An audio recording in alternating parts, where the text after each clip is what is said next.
que estou aqui, abra sua porta. Se alguém ouvir minha voz, entrarei em sua casa e com ele cearei. Vim trazer a boa nova. Boa noite, pessoal. Boa noite. Boa noite. Estamos aqui com mais um Jesus no Lar, nosso encontro semanal, estudando a visita nas casas, tentando entender todos esses fatos. Pedir para vocês curtirem as nossas páginas, curtir no YouTube, curtir no Facebook, Instagram, escutar o podcast do programa, que é uma forma bem diferente e interessante de ouvir. Pablo, fala aí quais são as vantagens de usar o podcast. Fala aí. Cara, a gente pode criar uma playlist, baixar todos eles e ouvir sem gastar internet na rua. Com o celular desligado, com a tela apagada. Pô, muito melhor. A bateria vai agradecer, a bateria do celular. Muito interessante. Muito bom. Então, vamos falar de um personagem que eu acho que tem uma curiosidade muito interessante, né? Que ele pode ser conhecido por dois nomes, né? Então, acho que nunca aconteceu com nenhum... A gente já viu mudanças de nome, a pessoa se transformou e mudou de nome, mas ser chamado por dois nomes eu acho que é a primeira vez. Então, nossa grande Camila vai fazer a leitura para a gente aí. Oi, gente, boa noite. Mais uma vez, a referência da leitura dessa página é do Novo Testamento do Haroldo Dutra Dias, e a passagem que a gente vai conversar hoje está em João, capítulo 1, versículos 43 a 51. Jesus chama Filipe e Natanael. No dia seguinte, Jesus quis sair para a Galiléia, encontra Filipe e lhe diz: segue-me. Filipe era de Betsaida, cidade de André e de Pedro. Filipe encontra Natanael e lhe diz: encontramos aquele a respeito de quem Moisés escreveu na lei, bem como os profetas, Jesus, filho de José de Nazaré. Disse-lhe Natanael: de Nazaré pode sair algo bom? Disse-lhe Filipe: vem e vê. Jesus viu Natanael, que vinha até ele, e disse a seu respeito: eis um verdadeiro israelita, em que não há malícia. Natanael lhe diz: de onde me conheces? Em resposta, diz-lhe Jesus: antes de Filipe te chamar, enquanto estavas sob a figueira, eu te vi. E respondeu-lhe Natanael: Rabi, tu és o Filho de Deus, tu és o Rei de Israel. Em resposta, disse-lhe Jesus: porque eu te disse que te vi debaixo da figueira, crês? Maiores coisas do que essa verás. E diz a ele: amém, amém. E eu vos digo, vereis o céu aberto e os anjos de Deus subindo e descendo sobre o Filho do Homem. Como a gente pode deduzir aqui, o personagem de hoje é o Natanael, né? Que também é chamado de Bartolomeu. E esse duplo nome, né, segundo os historiadores, é porque, como a gente já falou nos outros episódios, né, os personagens, né, são de uma época em que muitos deles eram chamados como filho de alguém. Então, o Bartolomeu viria do Bar Tomai, que era o pai dele, né? Então, Natanael, filho de Tomai, que era um agricultor ali da região de Betsaida, né? Por isso que Filipe conhece, que Filipe conhece André, que conhece Pedro, então todo mundo era muito próximo ali, né? Bartolomeu ou Natanael, na Bíblia aparece como Natanael, mas os historiadores conseguem afirmar que são os mesmos personagens, né? Ele era um homem que a gente tem uma biografia com poucas informações, tem poucas passagens que ele aparece, assim, necessariamente fazendo comentários ou tecendo algumas considerações. A gente tem mais informações em livros psicografados, né, como a Boa Nova. E as características que a gente conhece de Natanael é que ele era um homem muito atento ao trabalho, ele gostava de trabalhar, ele era da Galiléia, ele era amigo de Filipe, né? Que assim como o André chama o Pedro, o Filipe chama o Natanael, por isso que o convite é feito quase em dupla. Ele era um homem que era um pouco cético, né? Eu acho que a passagem deixa um pouco isso claro, né? Que, como a gente já falou em outros estudos, Nazaré era uma cidade agrícola, então muitos dos judeus não acreditavam que o Messias viria de lá. Então, quando Filipe chega, anuncia para Natanael, Bartolomeu, que esse grande Messias estava vindo de Nazaré, a primeira pergunta que ele faz é: será que pode vir alguma coisa boa de lá? Pode parecer uma coisa meio preconceituosa, mas era a sensação que aqueles homens e mulheres tinham naquela época, né? Um grande rei não viria daquelas paragens. Mas ele possuiu, sim, se a gente for ver a trajetória, né, de Bartolomeu, ele possuiu uma maturidade espiritual, né? A Amélia Rodrigues vai dizer em vários livros que eles já tinham contatos com Jesus antes de reencarnar, né? Essa missão já tinha sido dada a eles em um momento anterior. Então, quando Jesus convida, eles já sabem que esse convite ia chegar, né? As formas como esse convite chegam é que não ficam muito claras para eles. Mas quando acontece, eles vão e fazem como o Bartolomeu fez. Quando Filipe convida, vem e vê com seus próprios olhos, né? Ele vai e segue Filipe. E aí, quando ele vai, ele já pensa como eu pensaria, não sei vocês. Mas quando Jesus fala, eu te vi, ele fala assim, Filipe já falou de mim para esse rapaz, ele já vai querer me contar coisas fabulosas, dizer que me conhece. Mas não. Assim, algumas pesquisas que eu andei fazendo, quando o João sinaliza que ele estava embaixo da figueira, é porque Bartolomeu tinha esse hábito de sentar, embaixo da figueira era um lugar que ele encontrava um pouco de paz para ler, né, os escritos de Moisés, para estudar sobre a lei, e onde ele fazia muitas das suas reflexões. Ele era um homem muito pensativo, ele era um homem que tinha fé, mas que era um pouco cético. Então, ele refletia muito sobre tudo que ele fazia e tudo que ele queria para o futuro dele. Então, quando Jesus fala que o viu embaixo da figueira, ele entende que só quem o vê, que sabe daquele lugar, só ele sabia daquele cantinho especial dele, né? Então, ele realmente consegue saber que aquele ali é o Messias. Tanto que quando Jesus fala, né, na passagem, você só acreditou porque eu disse que eu te vi debaixo da figueira, você ainda não viu nada, né? Você ainda vai ver muito do que eu ainda vou fazer, né? Já anunciando para Bartolomeu que muita coisa ainda viria.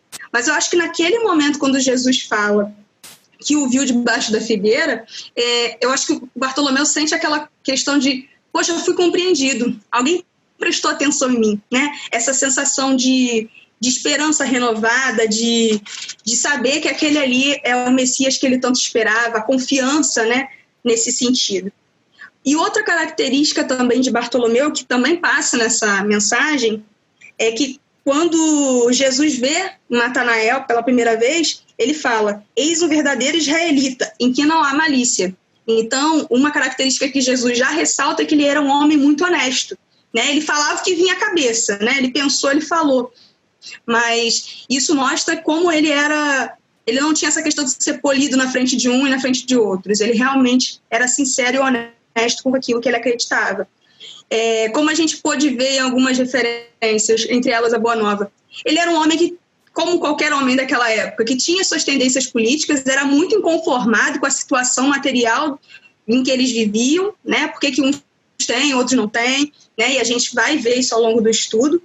E essas reflexões são as que Jesus consegue conversar mais nitidamente com ele, que são as grandes preocupações, assim como todos os outros discípulos, a gente percebe que todos eles tinham muita relação com o mundo material, todas as problemáticas deles ainda não conseguiam sair desse campo das coisas do dia a dia, e Jesus tenta mostrar para eles que isso aqui é só uma passagem, né? Que a gente tem que ver a verdadeira vida que é espiritual. Então, quando Jesus convida ele falando que vai mostrar muito mais, é para dizer para ele esse movimento que ele ainda ia conhecer nesses 3 anos de apostolado e depois pelo resto da vida. A gente, como eu disse, não tem muita informação sobre como que acontece depois que Jesus é crucificado e volta para o plano espiritual, né? De vários desses discípulos, e a única informação que a gente tem de Bartolomeu é que depois disso ele vai andar pela Ásia Menor, né, que seria a Pérsia, que hoje é o Iraque, a Arábia, passa um pouquinho na Etiópia, troca umas ideias ali com o André, vai para a Índia e acaba morrendo na Armênia. E ele morreu de uma morte muito violenta, ele foi esfolado vivo e depois foi decapitado no ano de 51 depois de Cristo. Então, foi um dos que também morreu de uma morte violenta, né? Por conta do Cristo, por conta das mensagens que ele levava. Enfim, essas são algumas das informações que a gente tem aí sobre Natanael Bartolomeu para compartilhar com vocês. Uma fala muito interessante, e a figueira ficava embaixo da figueira pensando, né? Que fato interessante, a reflexão, uma característica dele também. E Pablo vai começar a sua fala embaixo de uma árvore também. Seria uma figueira, mas é uma árvore. Natanael. Você falou uma coisa, eu não tinha pensado. Ele refletindo, ele era um camarada bastante reflexivo. E não é raro a gente ver nessas pessoas reflexivas uma certa tendência para ficar muito entristecidas. Muitas pessoas que refletem muito têm a tendência de ficar muito entristecidas. Não estou falando depressivas, mas entristecidas. E lá no capítulo 8 do livro que a gente está estudando, Boa Nova, fala isso, né? Que Bartolomeu ele era muito triste, ele era uma pessoa triste. E quantas vezes o Senhor não surpreendia ele? Que fala isso. Quantas vezes Jesus pegava ele triste nos cantos, né? Pensativo, com profundas meditações ali, amargurado mesmo. E em um desses momentos, Jesus para falar com ele. E ele fala para Jesus que ele não sabe explicar o porquê dessas tristezas que ele sente, né? E aí não é difícil a gente conhecer pessoas assim, que tá sempre vendo o copo meio vazio. A gente vê que fala que Bartolomeu, Natanael, ele era um grande trabalhador, né? Ele trabalhava com muito afinco, mas era uma pessoa triste. Se a gente parar para puxar da memória, a gente vai lembrar de um monte de gente que a gente conhece que é assim, que é difícil tirar a risada da pessoa, né? E sempre, as coisas nunca tão boas para elas, né? Eu separei um trechinho aqui para comentar, né, do Boa Nova. Jesus para conversar com ele, aí ele fala: só sei dizer que o vosso evangelho me enche de esperança para o reino de luz que nos espera os corações, além nas alturas. E aí a gente fica tentando sondar por que o Bartolomeu ficava bastante triste, e a gente vê como é que ele separa essas coisas, né? Ele está ali trabalhando por uma coisa que ele acredita, mas ele está esperando acontecer lá na frente. Aí parece aqueles caras que a gente sabe que quando a gente está viajando, indo para algum lugar que a gente gosta muito, não é importante só chegar, o importante é o que a gente vai vendo durante o caminho, né? E ele estava querendo já pular para a chegada lá, ele está trabalhando, mas parece que aquele trabalho ali não está dando satisfação para ele, né? E isso era o grande gatilho que ele tinha para começar a ficar triste, começar a pensar nas coisas que não estavam dando certo. E Jesus continua esse diálogo lá com ele. E ele não é muito diferente da gente, né? Da grande maioria de nós. Independe da religião, a gente às vezes está trabalhando lá vai para o centro todo sábado, faz um monte de coisa, mas a gente não dá um sorriso, porque a gente fica com aquilo na cabeça. Não, aqui é um mundo de provas e expiações, não dá para ser contente não, vou esperar chegar lá, por enquanto eu vou só trabalhando. É mais ou menos isso que Natanael pensava, né? Era mais ou menos isso. A gente esquece que o mais importante da viagem é o caminho. E aí quando outro trechinho que eu peguei aqui: quando esclarecestes que o vosso reino não é deste mundo, experimentei uma nova coragem para atravessar as misérias do caminho da terra. Tipo, ele só está querendo que passe logo. Vou aqui fazer minha tarefa e quero que passe logo. E ele estava só suportando as dificuldades, né? Ele chega a dar uma explicação para Jesus para isso. Aí ele começa a revelar o porquê que estava dando aquele gatilho dessas tristezas nele, né? Aqui o selo do mal parece obscurecer as coisas mais puras, né? Ele começa a dizer que o mundo é muito ruim, não dá para ser feliz ali no mundo. Então, o cara que... É aquilo que eu falei no início, o cara que reflete muito, cara, a gente tem muita coisa ruim no mundo, mas a gente tem muita coisa boa, só que para qual lado que tu vai pensar mais, né? Tem até um negócio chamado síndrome de Poliana, que é a brincadeira do contente. Tudo para ela, você vai apanhar, oh, que bom, vou ter oportunidade disso. São os lados opostos, né? O cara que só pensa no lado ruim e o outro que só encontra coisa boa para fazer, né? Mas aí nessa conversa que Jesus para falar com ele num desses momentos, Jesus começa a esclarecer ele, tipo que fechando essas lacunas, dando um entendimento, que a gente às vezes, não sei vocês, mas já pararam para ver que às vezes a gente está trabalhando para caramba numa coisa, sem saber para que aquela coisa vai ser útil. Muita gente faz isso. E aí Jesus dá uma referência para Bartolomeu, né?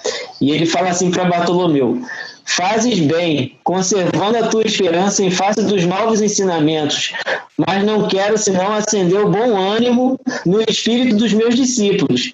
Se já tive a ocasião de ensinar que o meu reino não é deste mundo, isso não quer dizer que eu desdenho o trabalho de estendê-lo um dia aos corações dos que morejam na terra. Jesus já dá o esclarecimento, fala: tu está trabalhando aqui pensando lá, mas aqui também vai chegar.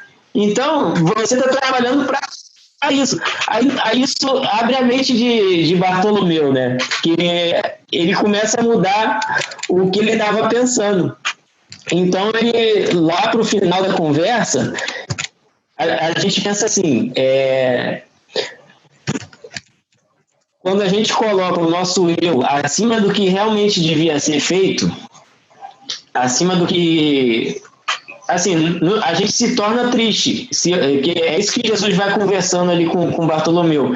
Às vezes a gente fica triste porque a gente está colocando as coisas que a gente acha certa em cima do trabalho. Que na conversa, Bartolomeu vai falando para ele: não, é que minha mãe morreu, os meus irmãos me caluniam, eu não consigo dinheiro na pesca porque o mundo é isso. Então, ele está trabalhando, mas ele está pensando nessas coisas. Ele está colocando outras coisas importantes que ele acha importante em cima. Jesus tira essa visão dele. E aí a gente começa a agir a pretexto do egoísmo, né? E no meio dessa conversa, Jesus fala, Natanael pergunta assim: mestre, os vossos esclarecimentos dissipam os meus pesares, mas o evangelho exige de nós a fortaleza permanente. Ele está perguntando se ele vai ter que ser forte o tempo todo. E aí tem uma passagem, uma mensagem de Chico Xavier, que Chico Xavier fala que a gente, às vezes, quando ficar triste, a verdade não, a gente vai chorar, a gente vai ter, o cristão tem todo o direito de se entristecer e chorar, mas aí vai para o quarto, chora, depois volta sorrindo e começa a trabalhar de novo. E isso dá uma motivação para Natanael quando Jesus tem essa conversa com ele, né? E aí, se as tristezas continuam lá, as tristezas continuam lá. E Natanael não vai modificar. No finalzinho do texto, fala assim: Bartolomeu começou a recordar as razões de suas tristezas intraduzíveis, mas com surpresa não mais encontrou no coração. Ele já tinha todos os problemas, mas ele, depois que conversou ali com Jesus, aquilo não virava mais gatilho para ele pensar. Ele mudou a forma de pensar. Então, a gente também tem que fazer isso. Os motivos ainda existem lá. A gente está cheio de motivo para ficar triste, para ficar feliz. O que mudou para Natanael? Mudou a forma dele entender esses motivos. Eles não são mais gatilhos no psicológico dele. Esses gatilhos mudaram. E a gente, às vezes, perde muito tempo pensando nisso, né? E interessante você falar isso, porque quando ele fala isso, Jesus fala, né, que a verdade transforma. Então, a verdade é o amor, né? Então, quando ele pensou com o pensamento do amor, acho que ficou mais nítido para ele isso, né? E muito interessante esse fato que no Livro dos Espíritos, né, a pergunta 921 a 923, elas vão falando sobre a felicidade. E Kardec pergunta, e os espíritos elucidam para a gente, que a felicidade aqui no nosso planeta vai ser de acordo com o possível, de acordo com as possibilidades, né? Dentro do que a gente consiga ser resignado no todo do que a gente está passando. E falando junto com o Pablo aí, indo na mesma linha do que ele falou, Bartolomeu era um personagem muito entristecido, né? Uma pessoa muito entristecida. Aí eu lembrei, quando você fala da morte dele, na Capela Sistina, tem a representação dele, né? Despido, assim, segurando a pele. A gente pode fazer disso uma coisa boa, uma simbologia da transformação do homem velho para o homem novo, né? Uma pessoa que conseguiu se despir daquilo tudo. E quando o Pablo fala assim que Jesus falou para ele, que bom que você guardou esperança, aí Jesus fala para ele assim, quando que uma notícia boa não trouxe alegria? Que Jesus está trazendo a novidade da boa nova, e aquilo ali tem que trazer alegria aos corações, sabe? Tem que trazer alegria, deixar todo mundo bem. E eu separei aqui um trechinho que eu achei muito interessante, que ele fala das características, né? Que ele quer trazer bom ânimo, e ele fala que uma das características dos evangelhos, dos apóstolos, tem que ser a alegria, a esperança e a coragem. Olha só, alegria, esperança e coragem. Então, quando a gente fala da mensagem, quando a gente fala do trabalho, a gente tem que ter a perseverança no futuro, acreditar de verdade. E ele tinha, nesse momento aí, nessa interrogação, e é muito interessante que é na casa de Pedro. E quando o Pablo fala que Jesus surpreende ele, que Jesus fica olhando para ele, ele está sempre muito reflexivo assim. Aí Jesus, no meio dessa conversa, consegue ver que são 3 pontos que deixam ele muito indignado. Pensar que esse planeta, que é o nosso, de provas e expiações, em nenhum momento vai ser feliz. E Jesus fala para ele que se eu não tivesse a certeza de que esse planeta um dia seria feliz, eu nunca teria vindo se eu não tivesse a certeza. Então, um dia, e muito interessante que Jesus fala assim, primeiro vamos evangelizar corações e depois povos. É a mesma coisa da paz, né? A gente vai cultivar a paz dentro da gente e depois a gente vai ter uma sociedade inteira de paz. Então, a boa nova, a gente vai ter indivíduos bons, indivíduos que acreditem na boa nova, e depois a gente vai ter uma sociedade inteira. E a outra parte que indignava ele era essa questão dos negócios. Aí Jesus elucida para ele e fala da questão e quando a gente fala assim, da prova da riqueza e da pobreza. Quando a gente está na prova da falta de dinheiro, a gente é mais resignado, a gente é o solo mais fértil para aprender com as lições de Jesus. Em outro estudo, a gente já falou sobre isso, como a riqueza poderia ter trazido distrações para a gente e a gente não chegaria nesse caminho, né? E a outra é a perda do ente querido. Se para Natanael era difícil, mas Jesus falando para ele que Deus é pai de todos e não desampara ninguém e que a morte abre o nosso laço para um outro caminho, imagina para nós que somos espíritas, que sabemos da reencarnação, que sabemos da pluralidade das existências, né? Que sabemos da evolução em espiral. Então, uma coisa que eu sempre falo, a dor, né? A dor, a gente sempre vai sentir, a tristeza a gente vai sentir de perder aquele ente querido, porque essa vivência como Leandro, como PH, como Pablo, como Camila, ela é única, né? Estar compartilhando esse momento com essas personalidades que vocês são nessa encarnação é única. Vai trazer uma tristeza, mas se a gente lembrar que a gente vai despertar para a eternidade, para aquela família celestial que é muito maior, é porque nesse momento, nesse corpo de carne, fica difícil da gente conseguir imaginar a quantidade de entes queridos que nos esperam lá, né? Se a gente, e vem os medos, será que a gente conseguiu fazer tudo aquilo que a gente se propôs a fazer nessa encarnação? Mas, quando Jesus esclarece para ele que não tem isso, aí ele perde isso tudo, como o Pablo falou, ele fica outra pessoa. E uma coisa que eu gostaria de deixar assim antes de acabar minha fala, que a gente tem essas 3 características, né? Da alegria, da coragem, da esperança, todos os nossos dias. E que essa é a melhor forma de levar, e eu acho que a gente tem conseguido fazer isso. Quando a gente vem para cá, fala dos discípulos, das casas, de uma forma diferente, né? Tentando trazer para o nosso cotidiano. Num centro espírita lá na Cracóvia, tinha um trabalhador assim que era muito ansioso, sabe? E eu acho que ele era um pouco parecido com o Natanael, porque ele ficava pensando muito no futuro. Eu acho que ele não estava conseguindo trabalhar pensando no agora, sabe? Ele chegava para ensaiar uma coisa já com hora de ir embora, eu tenho que ir embora agora, que não sei o que lá. E a questão de fazer o estudo prazeroso é a gente compartilhar descobertas. Olha, descobri isso em tal referência, descobri aquilo na outra referência, como aquilo transforma a gente, como aquilo toca a gente. Olha, eu tenho isso de Natanael, olha, eu tenho isso de André ou de Pedro, né? E a gente fala, olha como eles são tão parecidos com a gente. Então, em cada momento desse percurso tão lindo, embaixo de uma árvore tão bonita como essa que o Pablo está, a gente vai ficando reflexivo e vendo que o caminho mesmo, né, passar por esse momento da melhor forma, que é o grande aprendizado. Então, isso daí foi muito bacana. PH, com toda a sua elegância, né, no mês de agosto, com uma blusa dessa, quando eu crescer, eu quero juntar dinheiro para comprar uma blusa dessa. Fala aí, moleque.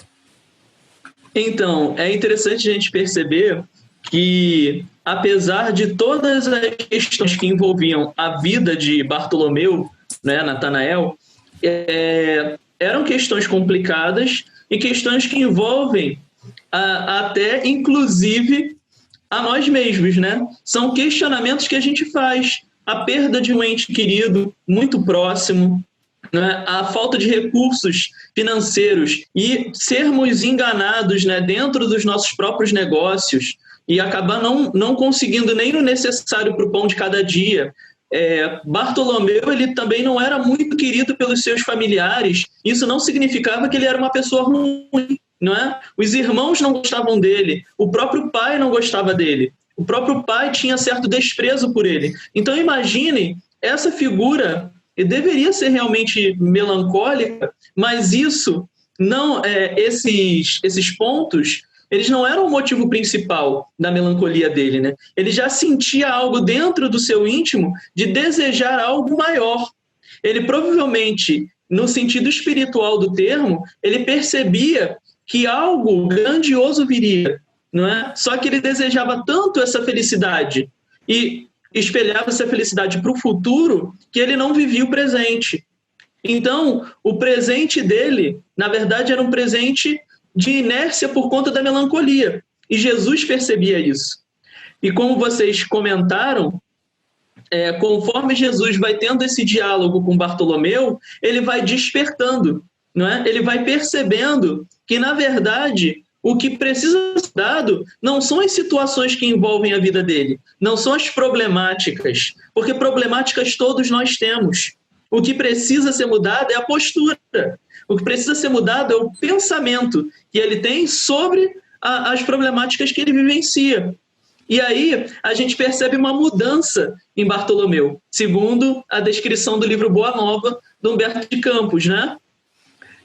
Logo depois do diálogo com Jesus, tem um trechinho que é muito bonito, porque ele diz o seguinte, né? Ele se despede de Jesus, porque já era hora avançada. Então imagine Jesus conversando a altas horas com Bartolomeu. Imagine a gente nesse diálogo com Jesus até altas horas, né? Então, o olhar do mestre oferecia ao seu, naquela noite, uma luz mais doce e mais brilhante. A gente já teve várias descrições sobre o olhar de Jesus, o olhar penetrante de Jesus que enxergava e desnudava a nossa alma. Imagine Jesus olhando para nós com doçura, não é? Com um olhar brilhante, incentivando a gente o trabalho no bem. Deve ter sido um olhar tão grandioso que ali Bartolomeu percebeu o que era necessário ser feito. E aí diz o seguinte: suas mãos lhe tocaram os ombros, levemente, deixando-lhe uma sensação salutar e desconhecida. A gente sabe o benefício do passe, né? Mas a gente não percebe que esse carinho, esse trato com o outro, também é capaz de emanar energias positivas, tal como um passe. Então ali, o que Jesus estava fazendo era trabalhando a alma de Bartolomeu através daquele toque, através daquele olhar, né? E Bartolomeu volta para casa, como se chama Jesus no Lar, o nosso projeto, né? Bartolomeu, ele volta para casa e ocorre uma mudança significativa, não na casa em si, mas na maneira como Bartolomeu enxerga as coisas. né? Porque a mãe havia desencarnado, mas se havia um mundo espiritual, a mãe não havia partido para sempre. E ele tinha um pai que o amparava o tempo todo, que era Deus, né? As discussões com os irmãos eram complicadas, mas ele recebeu Jesus como irmão maior, aquele que seria capaz de o direcionar para o caminho do bem e desejava o melhor para ele.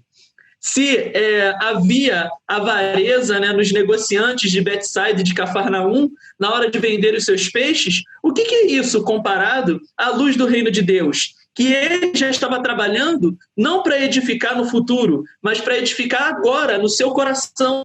Então, ele percebe que ele precisa agir de maneira diferente e ele já sai dali muito mais entusiasmado. E a gente tem uma descrição que é muito bonita, porque ele chega em casa e realmente os problemas não se modificam. Assim que ele abre a porta, os irmãos começam a xingá-lo, né? Acusam ele de mau filho, de vagabundo, de traidor da lei, né? O pai simplesmente escorraça ele, né? Mas ele lembra do evangelho, e aí ele acaba tendo uma postura diferente. Ele acha tudo aquilo muito natural, de acordo com o grau de evolução em que aqueles irmãos estão. Ele sabia que ali era um campo fértil de trabalho no bem também. E ele percebeu, esses irmãos e o meu pai não conhecem a Jesus como eu conheço.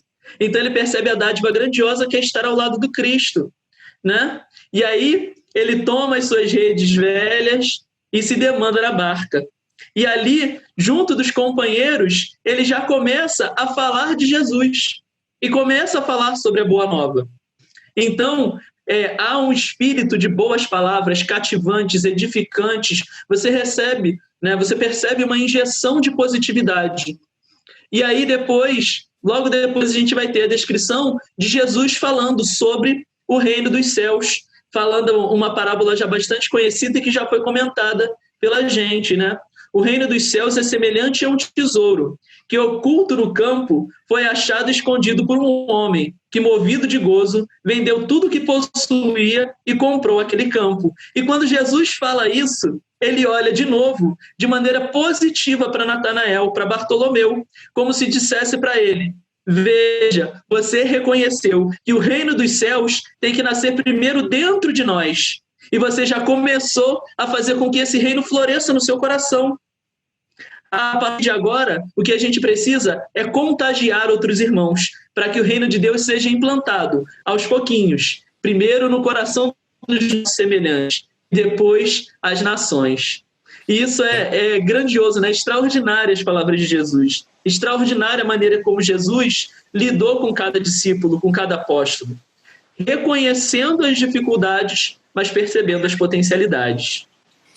De novo, a tua pausa dramática me deu uma quebrada. E vou te falar, quando eu estava lendo, que eu vi que no final tinha uma parábola do reino e tinha ficado para você, eu falei que seu coração se encheria de alegria. Quer falar alguma coisa, Paulo?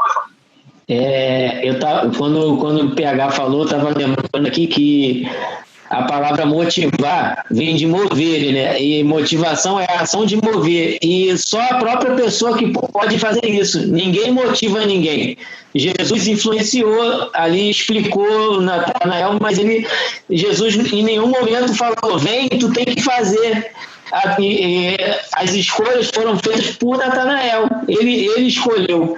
Ele usou o livre-arbítrio dele. Ele podia meter o pé, né? Sim. E Natanael Bartolomeu, ele ensina uma coisa pra gente, quando ele faz aquela interrogativa de se Nazaré viria alguma coisa boa.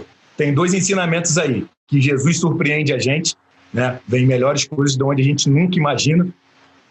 E quando Filipe fala para ele, vem e verás, é o seguinte, a mensagem chega pra gente, tanto na época de Jesus quanto agora, por intermédio de alguma pessoa, né? Na evangelização infantil, seja na reunião pública, seja no ESD, uma pessoa falando sobre aquilo. A gente se interessa e vai.